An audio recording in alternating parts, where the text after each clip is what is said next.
The morning the news broke in Ashwood, Oregon, it felt almost unreal. A town that had carried the weight of fear and uncertainty for over a decade was suddenly awakened to the possibility of answers. In 2004, 12-year-old Emily Sanders had disappeared on her way home from her part-time job at the local bookstore. The small community had been thrown into shock, searching tirelessly, following every lead, and struggling to make sense of a life cut short. Families whispered in hushed tones, parents gripped their children a little tighter, and neighbors exchanged uneasy glances, never knowing who might be hiding dark secrets behind familiar smiles. The case had gone cold, leaving everyone with the lingering tension of unresolved grief. Detectives at the time had meticulously combed through every scrap of evidence. They had questioned hundreds of residents, searched local parks, abandoned warehouses and riverbanks, and followed up on tips from neighboring towns. But the trail had run cold, leaving nothing more than fragments of a puzzle that refused to fit together. Emily's family endured the unbearable silence, each year marking the painful reminder of a daughter, sister, and friend who never returned home. They clung to the hope that one day, someone would come forward, or some overlooked clue would finally break the case open. Over the years, the community tried to adapt. Local newspapers ran retrospectives, charity events were held in Emily's memory, and her parents, Lisa and David Sanders, never ceased advocating for awareness of missing children. Yet every holiday, every family gathering carried the shadow of her absence. Questions that had no answers lingered in the air. Who could do such a thing? Why would someone take a young woman with such a bright future ahead? The uncertainty gnawed at everyone, and while life moved forward, the emotional scar of Emily's disappearance remained raw and ever-present. In the summer of 2016, more than a decade after Emily vanished, a cold case review initiative brought fresh eyes to the old evidence. New technology allowed detectives to re-examine items that had once been considered insignificant. Tiny fibers, overlooked fingerprints, and fragments of handwriting were analyzed with a level of precision that hadn't existed in 2004. Investigators began to see patterns that had been invisible before, subtle connections that hinted at someone within the community who had cleverly concealed the truth. The initial shock was profound. Could the person responsible have been living among them all this time, hidden in plain sight? One seemingly innocuous letter, unearthed during the evidence review, changed everything. It had been filed away with Emily's personal effects, a note she had written months before her disappearance. At first, it appeared to be nothing more than a diary-style venting of adolescent frustrations, but forensic handwriting analysis revealed subtle discrepancies. The words had been altered, tiny manipulations of letters that had gone unnoticed, but which suggested that someone else had been handling the note. Cross-referencing the handwriting samples with people Emily had known revealed an unsettling possibility. The suspect was someone she trusted, someone who had been close to her family. Detectives pored over local records, revisited old interviews, and compared every piece of evidence with modern databases. The breakthrough came when forensic analysts extracted traces of DNA from the envelope in which the altered letter had been stored. The sample matched a man who had been living in Ashwood throughout the past decade, someone with no prior criminal record that would have drawn suspicion. The revelation stunned investigators. The calm, ordinary neighbor that everyone trusted could have been the one responsible for Emily's disappearance. The idea sent ripples through the community, shattering the comfortable assumptions people had made about safety and trust. Lisa Sanders described the moment she heard the news as surreal. After 12 years of uncertainty, the revelation felt both like closure and like reopening a wound. The thought that the person responsible had walked among them, perhaps attending town events, speaking to neighbors, or casually passing by on the street, was almost unbearable. Yet amidst the emotional turmoil, a spark of relief flickered. Finally, the truth was emerging. The intricate puzzle pieces were coming together, and a path to justice seemed within reach. The community braced itself, knowing that confronting the perpetrator would reopen old grief, but also realizing that hiding from the truth could no longer be an option. As the investigation intensified, detectives began to reconstruct Emily's last known movements. Interviews with friends, coworkers, and even distant acquaintances painted a clearer picture of her routine and the people who had been around her. Patterns emerged that had previously been dismissed as trivial. Small details, someone watching from the edge of the bookstore, a car repeatedly spotted near her route home, now held chilling significance. Every memory, every passing encounter, suddenly took on a darker hue, revealing the meticulous way the perpetrator had manipulated the environment to remain undetected. The community's response was a mixture of shock, fear, and a cautious optimism. People who had once whispered about the case in hushed tones were now engaged in collective reflection. Town meetings, community gatherings, and local news coverage focused on the unfolding investigation. The Sanders family, while still grappling with profound grief, became central figures in the renewed attention. Lisa spoke publicly, urging residents to remain vigilant while expressing gratitude for the relentless dedication of the investigative team. Her strength inspired others, even as the memory of Emily's absence remained a constant, poignant presence. As the first part of the renewed investigation reached its initial climax, detectives had gathered enough evidence to make a move. Surveillance, background checks, and corroborating witness statements had built a compelling case. The breakthrough was built not only on technological advancement, but also on sheer persistence, the refusal to let time erase the quest for justice. The town of Ashwood braced itself for what was coming, knowing that the arrest of a familiar figure would forever change the way they viewed their community, their neighbors, and the fragility of trust.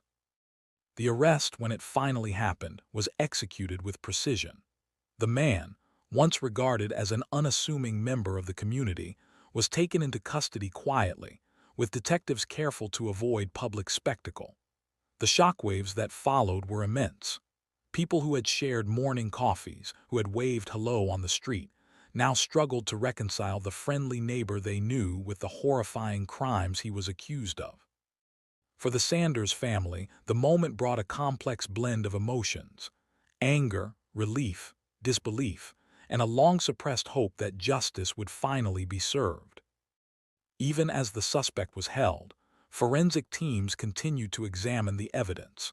Additional letters, personal items, and overlooked clues were scrutinized under modern technology, revealing a trail of manipulation and deceit that had spanned years. Every tiny detail, once ignored or undervalued, now played a pivotal role in establishing the narrative of Emily's disappearance. Detectives were struck by the perpetrator's careful planning, the lengths taken to mislead authorities, and the near-perfect camouflage maintained within a small-town environment. It was a chilling reminder of how deceptive appearances could be, even in familiar, seemingly safe settings. The first part of the story concluded with the community holding its collective breath. Emily's name, her life, and the painstaking path to discovery were on everyone's minds. While the arrest marked the first tangible step toward justice, the road ahead promised intense emotional reckoning, legal battles, and a series of revelations that would continue to shock Ashwood. The balance between grief and relief, suspicion and trust, fear and hope, had shifted, setting the stage for the next chapter in a story that had begun over a decade earlier and would leave lasting scars on every person touched by the tragedy. Even after the arrest, the town of Ashwood struggled to absorb the reality of what had happened. People who had once smiled and waved at their neighbor now whispered behind closed doors, their trust fractured. Inside the Sanders household, the emotional storm continued. Lisa Sanders found herself replaying every memory of Emily, every conversation, every hug, searching for clues she might have missed, agonizing over the thought that the perpetrator had been part of her life without her ever realizing it. David Sanders, meanwhile, focused on the legal side, determined to make sure the charges stuck, determined to make the world acknowledge the wrong that had been done to their daughter. But both parents faced nights of sleepless reflection, haunted by the image of Emily walking home that fateful evening and the thought of the invisible danger that had shadowed her steps. Detectives continued their meticulous work, piecing together events that had been overlooked for years. The letters found in Emily's belongings were examined for hidden messages, cryptic references, and any detail that might reveal the suspect's mindset. Forensic analysis of hair fibers, fingerprints, and residual DNA from items in the suspect's possession confirmed what investigators had feared and hoped. The man had been in close contact with Emily on the day she disappeared, and he had attempted to conceal his involvement with calculated precision. Each discovery sent shivers through the investigative team, the tension in the air almost tangible as the puzzle slowly revealed the grim narrative. The community's response was a mixture of relief and disbelief. Ashwood, a town that prided itself on tight-knit relationships, felt the sting of betrayal. Residents who had once believed in the inherent goodness of their neighbors now questioned everything. Rumors swirled, fueled by shock and fear, yet each piece of verified evidence helped temper speculation with fact. Local news coverage intensified, with reporters covering every development while families quietly struggled with their own memories of Emily, and the chilling reminder that danger had once walked openly among them. People expressed both empathy for the Sanders family and a collective desire to reclaim a sense of safety. As the legal process began, the suspect's demeanor shocked many. He initially maintained a calm, almost detached presence, which only deepened the town's unease. Court-appointed psychologists were brought in to evaluate him, revealing a complex profile of a manipulative individual who had meticulously hidden dark impulses beneath an unassuming exterior.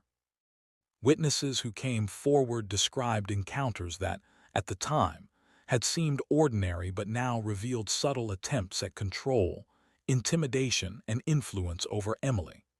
The layers of deception unfolded gradually, each revelation more unsettling than the last, highlighting the dangerous duality of the perpetrator's character.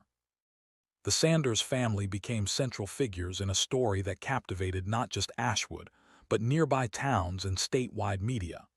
Lisa Sanders courageously shared her perspective, describing Emily not just as a victim, but as a vibrant, intelligent young woman whose life had been stolen.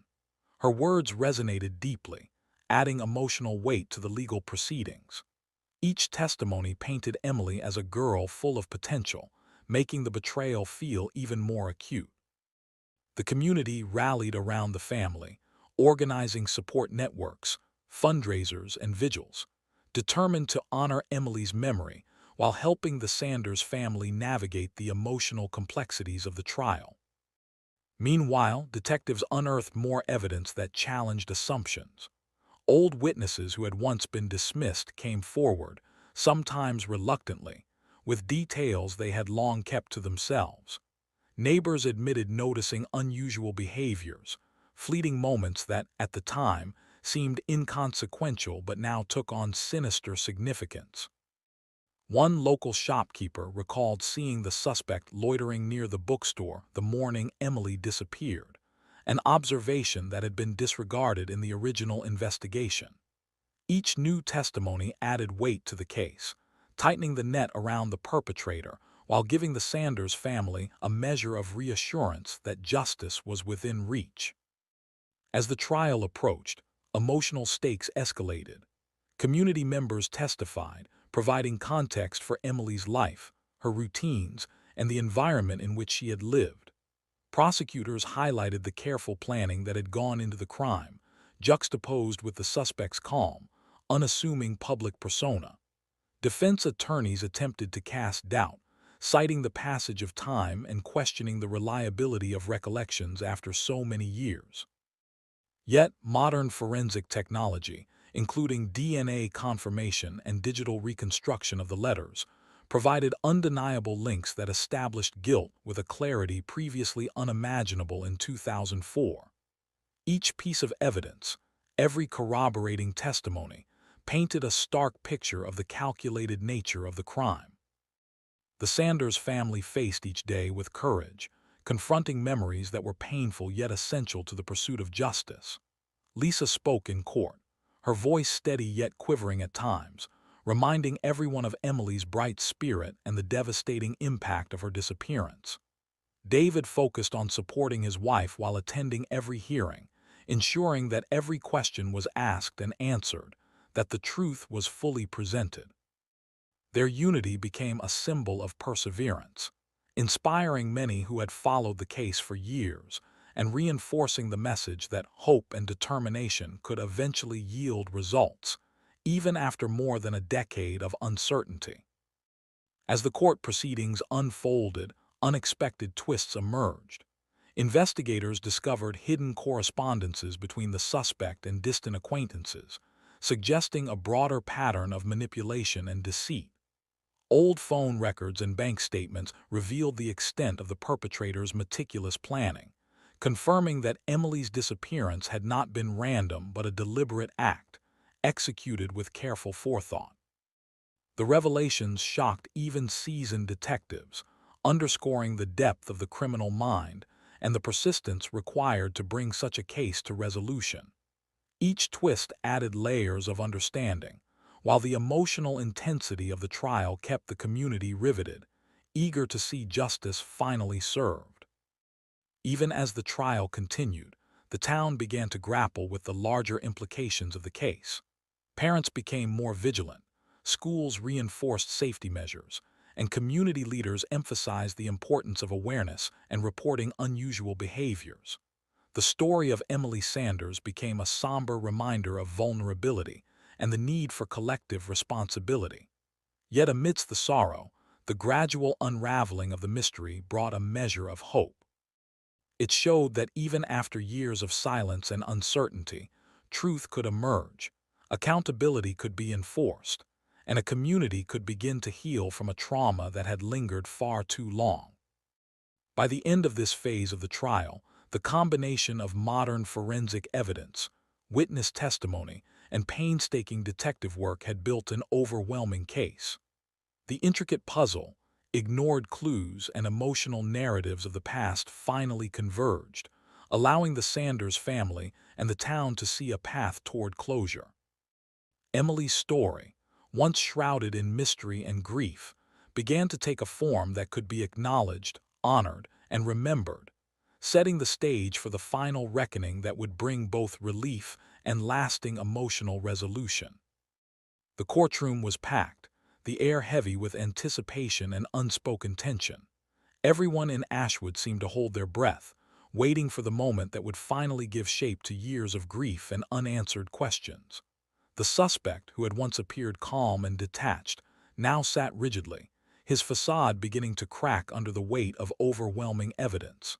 The DNA results, painstakingly confirmed by multiple labs, were indisputable.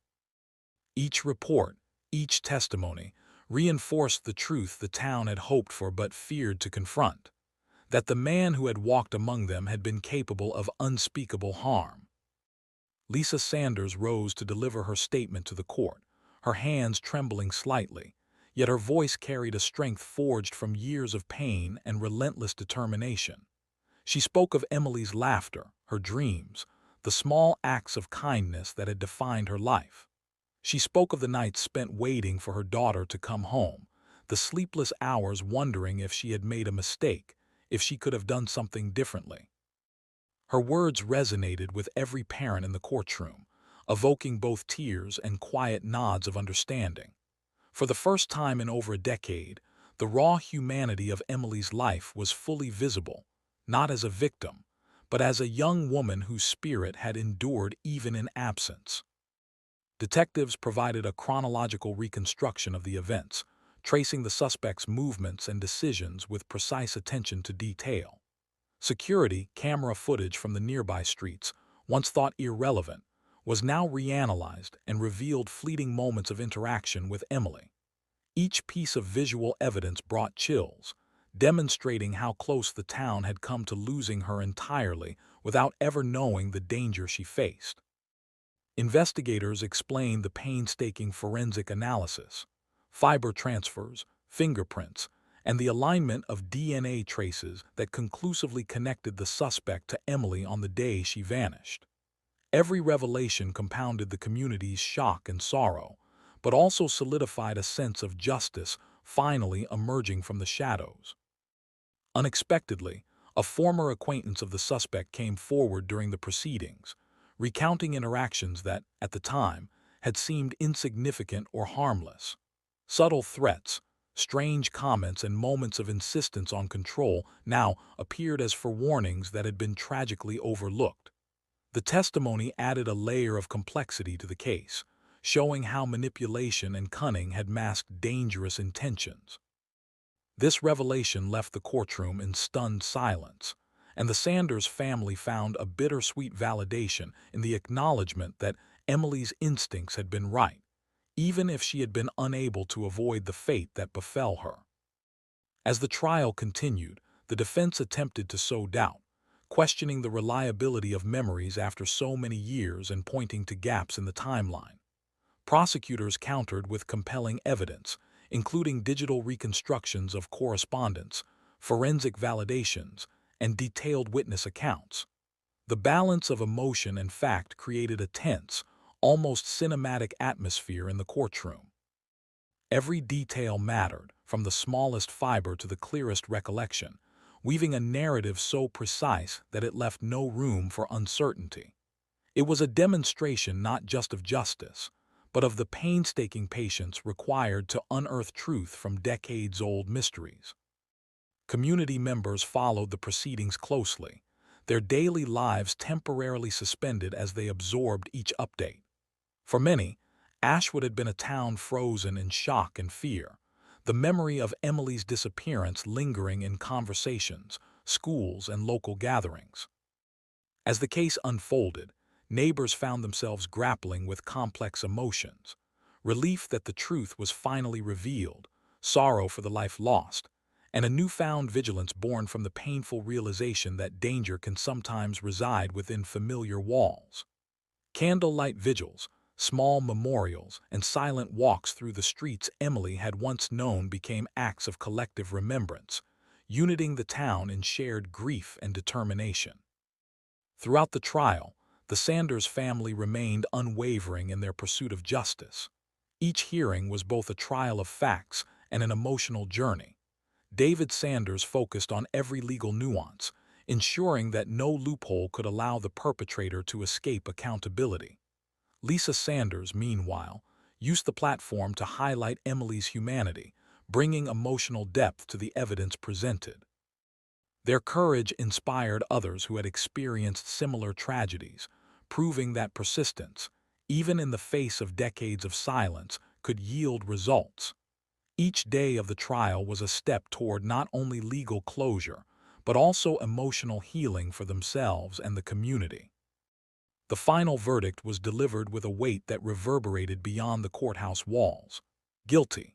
The word struck the town with a mix of relief and sorrow, acknowledging both the triumph of justice and the enduring absence of Emily Sanders. There were tears, quiet sobs, and hands clasped together in shared solace. The suspect's composed exterior shattered, revealing fear and defeat. Justice, painstakingly delayed for 13 years, had finally arrived, providing a measure of peace to a family and a community that had endured years of uncertainty and grief. In the weeks that followed, Ashwood slowly began to rebuild a sense of normalcy. Schools implemented more robust safety measures, local organizations hosted awareness seminars, and parents grew more vigilant, determined to protect their children in ways they had not fully appreciated before. The story of Emily Sanders, her life and loss, became a symbol of resilience, vigilance, and the unwavering commitment to truth. While the scars of the past remained, the clarity brought by the trial allowed the town to move forward, united by the understanding that justice, though delayed, was not denied. Lisa and David Sanders continued to honor their daughter's memory, turning grief into advocacy. They worked with local authorities to improve investigative processes, ensuring that overlooked details in future cases would receive immediate attention. They shared Emily's story in schools, community centers, and local forums, using her life as a lesson in empathy, vigilance, and the enduring power of hope. The community, once fractured by fear and suspicion, began to heal, finding in Emily's legacy a reason to trust again, to watch over one another, and to acknowledge that even in the darkest of circumstances, perseverance could shine a light on truth. The case, once cold and forgotten, now stood as a testament to the dedication of law enforcement, the courage of a grieving family, and the unyielding pursuit of justice. It reminded everyone in Ashwood and beyond that time may test patience, but truth, evidence, and resilience have a way of emerging, no matter how long it takes. Emily Sanders' story, her laughter, dreams, and untimely death, became an enduring narrative that shaped the town, inspired change, and most importantly, ensured that the life she had lived, however brief, was never forgotten.